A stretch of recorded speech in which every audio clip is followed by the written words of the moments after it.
ભગવાન વિઠ્ઠલના દર્શન કરવા મહારાષ્ટ્રના પંઢરપુર પહોંચતા ભક્તોની સુવિધા માટે 4 લેન રોડ બનાવવામાં આવી રહ્યો છે। વડાપ્રધાન નરેન્દ્ર મોદી આજે બપોરે 3:30 કલાકે વિડીયો કોન્ફરન્સિંગ દ્વારા તેનો શિલાન્યાસ કરશે। આ અંતર્ગત સંત તુકારામ મહારાજની પાલખી માર્ગ, નેશનલ હાઈવે 965Gના 3 વિભાગ અને સંત જ્ઞાનેશ્વર મહારાજ પાલખી માર્ગ નેશનલ હાઈવે 965ના 5 વિભાગોને 4 લેન કરવાની યોજના છે। રાષ્ટ્રીય ધોરીમાર્ગોની બંને તરફ પાલખી માટે પગપાળા વોકવે પણ બનાવવામાં આવશે, જેથી પગપાળા જતા ભક્તોને મુશ્કેલી ન પડે। આ બંને માર્ગોનો ખર્ચ 66-90 કરોડ રૂપિયા અને રૂપિયા 4400 કરોડ થશે। કેન્દ્રીય માર્ગ પરિવહન મંત્રી નીતિન ગડકરી અને મહારાષ્ટ્રના મુખ્યમંત્રી ઉદ્ધવ ઠાકરે પણ આ કાર્યક્રમમાં હાજરી આપશે।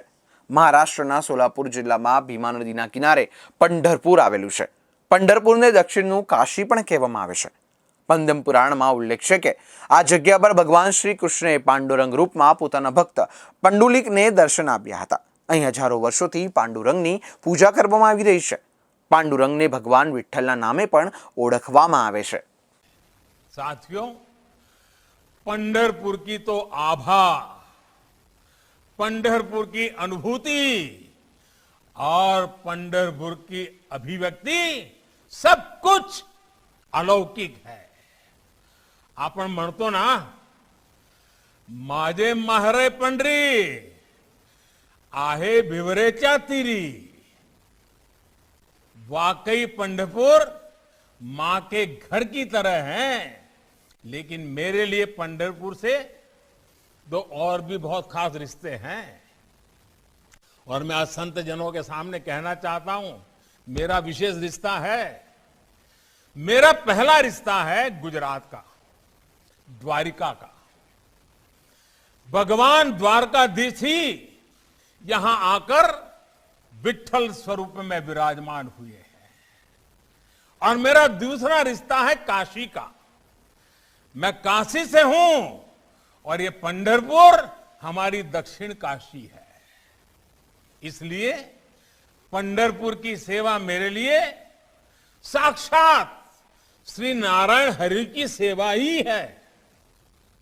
ये वो भूमि है जहां भक्तों के लिए भगवान आज भी प्रत्यक्ष विराजते हैं।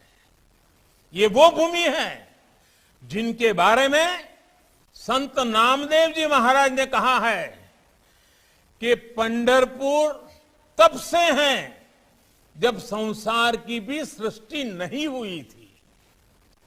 ऐसा इसलिए क्योंकि पंढरपुर भौतिक रूप से ही नहीं, बल्कि भावनात्मक रूप से हमारे मनों में भी बसती है। ये वो भूमि है जिसने संत ज्ञानेश्वर, संत नामदेव, संत तुकाराम और संत एकनाथ जैसे कितने ही संतों को युग संत बनाया है।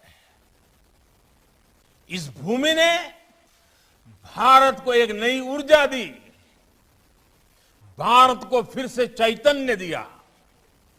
और भारत भूमि की विशेषता है कि समय समय पर अलग अलग क्षेत्रों में ऐसी महान विभूतियां अवतरित होती रही, देश को दिशा दिखाती रही। आप देखिए, दक्षिण में माधवाचार्य, निम्बार्काचार्य, वल्लभाचार्य, रामानुजाचार्य, पश्चिम में नरसिंह मेहता, मीराबाई, धीरो भगत, भोजा भगत, प्रीतम। तो उत्तर में रामानंद, कबीरदास, गोस्वामी तुलसीदास, सूरदास, गुरु नानक देव, संत रैदास। पूर्व में चैतन्य महाप्रभु और शंकर देव जैसे अनेक संतों के विचारों ने देश को समृद्ध किया। अलग अलग स्थान, अलग अलग कालखंड, लेकिन एक ही उद्देश्य। सबने भारतीय जनमानस में एक नई चेतना फूकी, पूरे भारत को भक्ति की शक्ति का आभास कराया। इसी भाव और इसी भाव में हम ये भी देखते हैं कि मथुरा के कृष्ण गुजरात में द्वारकाधीश बनते हैं, उडुपी में बालकृष्ण बनते हैं और पंढरपुर में आकर विठल रूप में विराजित हो जाते हैं। यही भगवान विठल दक्षिण भारत में कनकदास और पुरंदरदास जैसे संत कवियों के जरिए जन जन से जुड़ जाते हैं और कभी लीलाशुक के काव्य के में से केरल में भी प्रकट हो जाते हैं। यही तो भक्ति ही है जो जिसकी शक्ति जोड़ने वाली शक्ति है और यही तो एक भारत श्रेष्ठ भारत के भव्य दर्शन है।